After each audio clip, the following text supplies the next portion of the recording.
Is Itasca State Park worth a day trip? Today we're exploring Minnesota's oldest state park to see the headwaters of the Mississippi, bike some scenic paths, hike some trails, and climb a fire tower to help answer this question. So let's get going, because we've got a lot to pack into one day. Welcome to Itasca State Park, home of the Mississippi River headwaters. And the oldest state park in Minnesota. We've got a lot planned today, so let's get started. Coming up, you'll hear my dramatic reaction when we discover it's free park day after we'd already paid online. One would think we'd accidentally donated $1,000 instead of just $7. What? And not 5 minutes later, we missed our first turn. At that point, we started wondering if this was a sign of how the rest of the day was going to go. Whoops. I just missed it. How do I turn around, babe? We came in through the north entrance where you'll find the Mary Gibbs Mississippi Headwaters Center, and we're gonna head to the headwaters right away before it gets too crowded.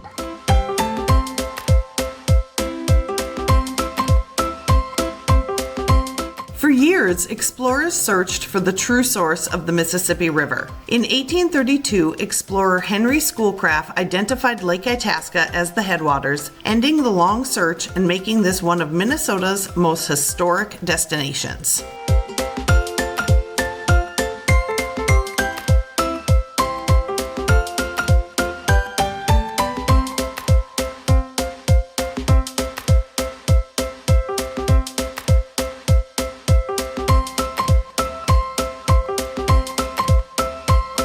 So this is Lake Itasca, which is mostly spring-fed, with some tributaries that contribute to keep the water flowing, to the Mississippi.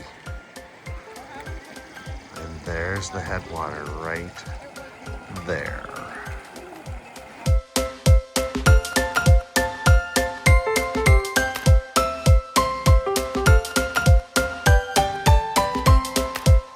So out here at the headwaters, they have a webcam live stream 24/7. So if you ever want to check it out, just hop online and you can see what's going on up here. Even in the winter, it's pretty cool. Speaking of winter, back in 2023, we actually snowmobiled through Itasca State Park with some friends. It was a completely different experience seeing the park covered in snow. Now let's fast forward back to today. I'm gonna walk across the Mississippi River now.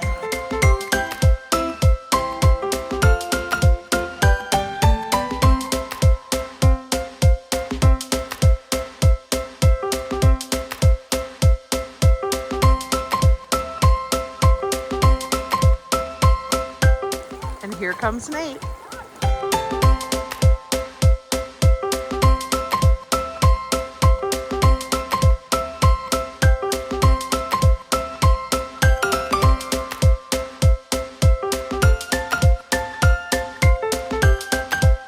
We have officially crossed the Mississippi River.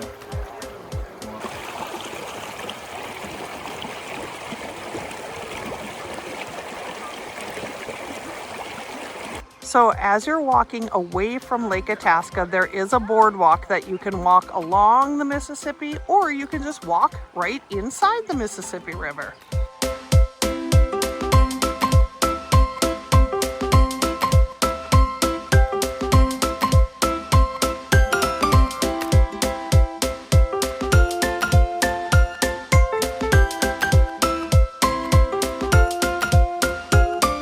As we're walking down the Mississippi River here, came across a bridge with a bunch of gum on it. It totally reminds me of the gum wall in Seattle. If you haven't seen that video, you should check it out.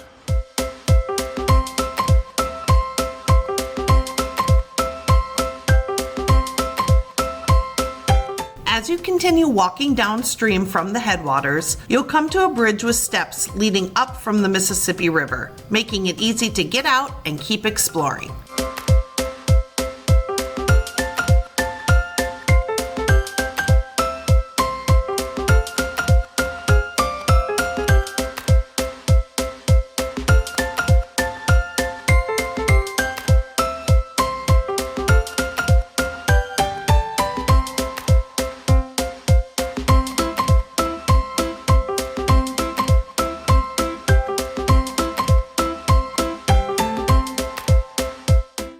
to think that the mighty Mississippi River begins right here at Lake Itasca. It actually flows north for a few miles before turning south and beginning its incredible 2,552-mile journey throughout the heart of America. Along the way, it passes through or borders 10 states before emptying into the Gulf of Mexico in Louisiana. Can you name these 10 states? I'll give you the answer in a few minutes. As you make your way back to the parking lot, you'll pass the Mary Gibbs Mississippi Headwaters Center. Mary Gibbs served as Itasca State Park's superintendent from March through April of 1903. Today, the center features interactive exhibits along with a cafe where you can grab a bite to eat and a gift shop to pick up a souvenir before continuing your adventure. We're done at the Headwaters and we brought our townies with us, and we're going to do the 6-mile bike ride to Douglas Lodge to grab some lunch.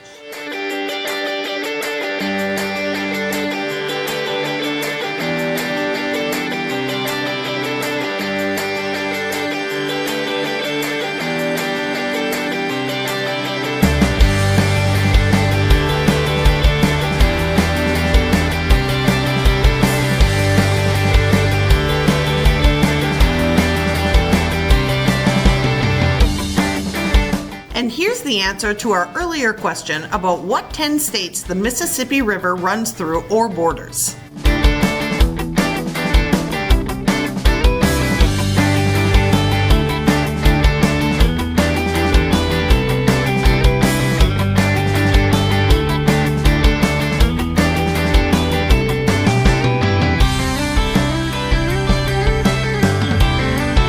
Well, we made it. We are at Douglas Lodge, and it's time for lunch. That was a long 6 miles, uphill, downhill. We only have 6 speeds on our townies, so they're not really built for up and down, but we did okay. I thought so. Let's go eat. If you're thinking about travel while still working full-time, you're in the right place. We post new adventures every Friday at 6 p.m. Central. So if you're enjoying this video, give us a like and hit that subscribe button. It's 100% free. All right, let's get back to it. So here we are at the Douglas Lodge. Right here is both the lodge and the restaurant.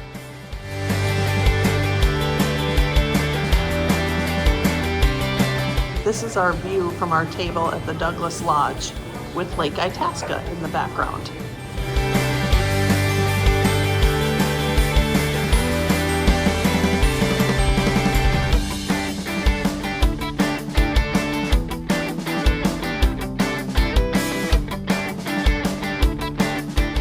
We are done with lunch, and now we're just hanging out in the lodge area, the lobby, I guess, and taking a few minutes to kind of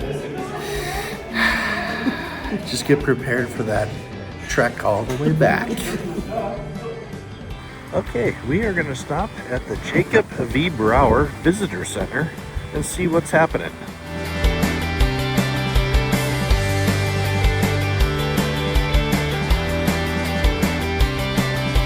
So these are all the rivers that feed into the Mississippi.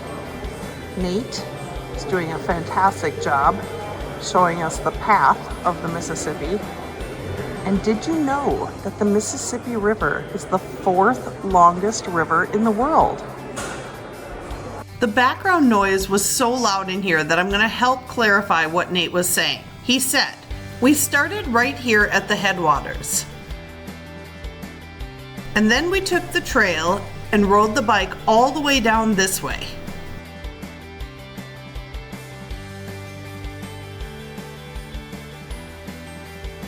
And currently we are right here. So stay tuned because we are going to climb this Aiton Heights Fire Tower. Okay, we're done in the visitor center. It's got a lot of interesting information. Back to our bikes. Hello! This is my basket.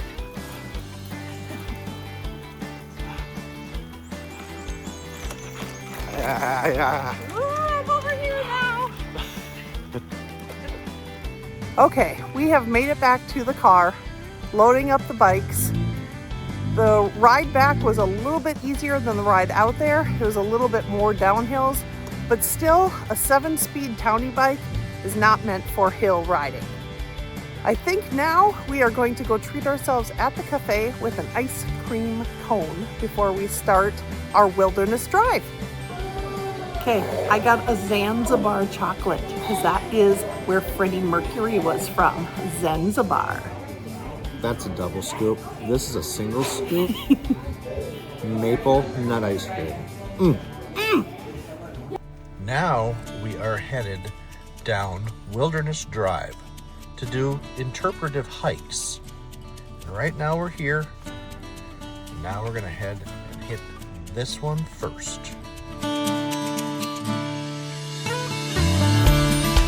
So we are on Wilderness Drive, and now it's a one-way with a bike path on the right side.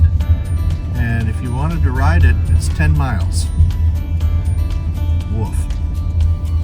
Our first interpretive trail is called Landmark Trail and is a half-mile loop.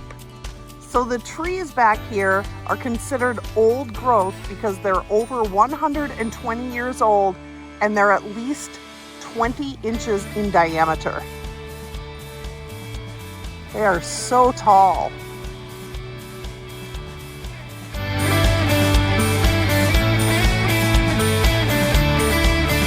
And we learned too that these little charred areas are from fires from years and like hundreds of years ago.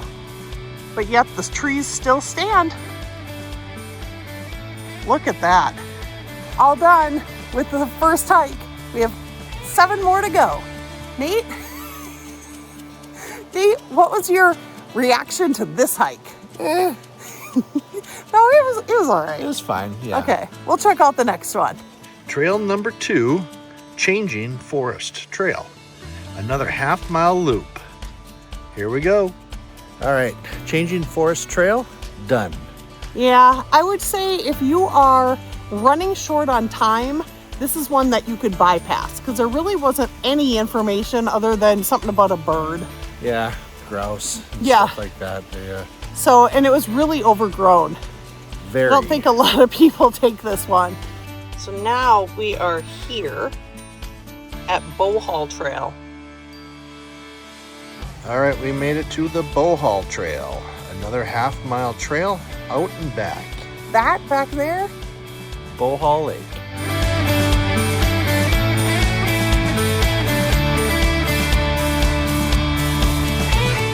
All right, Bohall Trail. Not bad. It's 0.4 out and it's 0.4 back, so. You get the Bohall Lake at the end of it. The trail is a little wider, but you don't see much different mosquito than you did on the first trail. So again, if you're short on time, you could skip this one, but it's pretty at the end. Okay, now we're at Civilian Conservation Corps Forestry Trail. Okay, the sign says a 3rd-mile loop. Okay, so what I learned on this trail that I found interesting is that when the glaciers came through, they laid different kinds of soil in different locations, and then that kind of determines which trees grow because each tree needs typically different kinds of soils to thrive. CCC Forestry Trail was okay. It was nice. It's thick. There's tons of red pine in there. And we did learn a little bit along the way. So That one was good. I recommend that trail. Yeah. This is White Pine Trail. And this one is very short, like 200 feet. And I think that it is the biggest white pine tree in the park. So this tree was a Minnesota Big Tree champion for 16 years. But then in 2019, its crown fell. So you can see it broke off. But it was 330 years old. It's hard to show how wide this tree is in the camera, but it is extremely big. If I were standing in front of it, I could probably, well, maybe not reach both arms out, but close. Got to be 4 to 5 foot diameter. So the tree's circumference is actually 14 feet 5 inches all the way around, which is just under 5 feet Wow. in diameter. Okay, that one was short, but that was a must-do. It was a big tree. Yeah. Go see that one.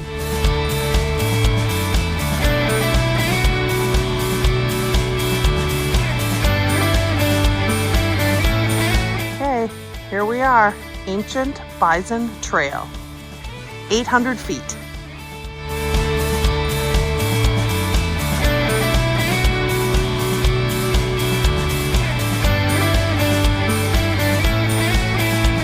Okay, so this is the red pine, the largest in Minnesota at one point.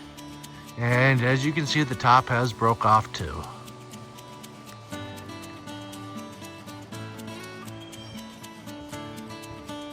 So we thought this trail was supposed to be like archaeological proof that there were bison hunted in this area, but this trail actually turned out to be the largest red pine.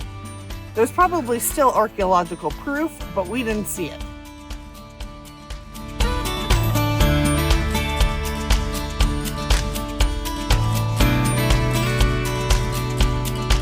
This is Elk Lake. This is one of the tributaries that helps support the Mississippi headwaters. People come out here and fish and just kind of hang out. Aiton Heights Fire Tower. About a half a mile walk to it, and then climb 100 feet to the top Oh boy. for a bird's eye view. Here we go. And here it is.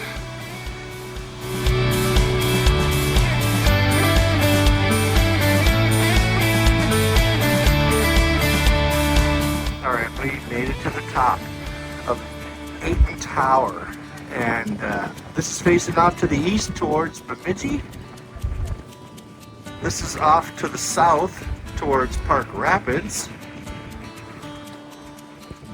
This is to the west. Horse Lake, Nicollet Cabin, and Elk Lake are out this way. And here we are to the north towards the headwaters, Bagley, Lake Itasca, Douglas Lodge, and off to the northeast again would be Bemidji. All right, we are at the top of Aiton Heights Tower. This is where they sit and look for fires. And it is windy and we are moving. And I'm not loving it. I'm not usually afraid of heights, but It's not so bad when you get to the top, but on the way up, the thing is kind of, yeah. And on the way down, we're going to have to look through the slats yeah. at the ground. Okay, here we go. Making our way down. Not fun, but see, you can see the ground there. And boy, this thing is shaking today.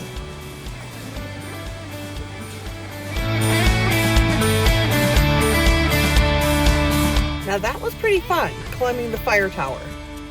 So I would put that on your list. It was a little scary, but worth it. Yeah, a little windy today up there, but it's okay when you get to the top.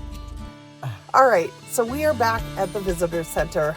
We are going to go in here, reevaluate, because we're both getting pretty pooped out. That was a lot already, so I think we will talk about it and see what we're going to do for the rest of the day. Yep, and then pretty soon start heading home.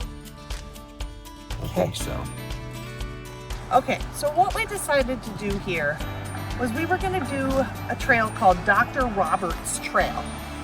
It was 1.7 miles, and we were going to do Mary's Lake Trail, 0.7 miles.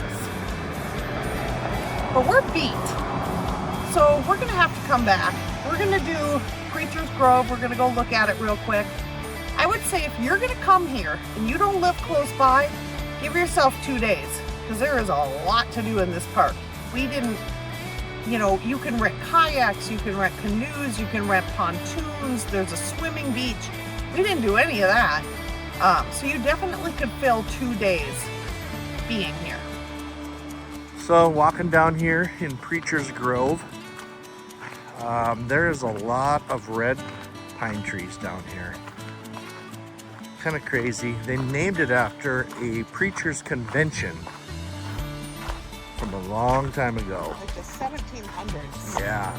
Okay, folks, this is it. The last stop, Peace Pipe Vista. Let's go check it out. I don't know what this is. Here we go. It's windy. We're going downstairs, which means we have to come back up the stairs. All right, so this might just be a lookout of Lake Itasca. There's no information down here, so we're not exactly sure. But that's what we are thinking. And it's very pretty. But I think both of us are ready to get in the car and head home. And that's exactly what we did. Thanks again for watching. If you enjoyed this video, please give us a like and hit that subscribe button. We really do appreciate your support. And stay tuned for next week's video at Turtle River State Park.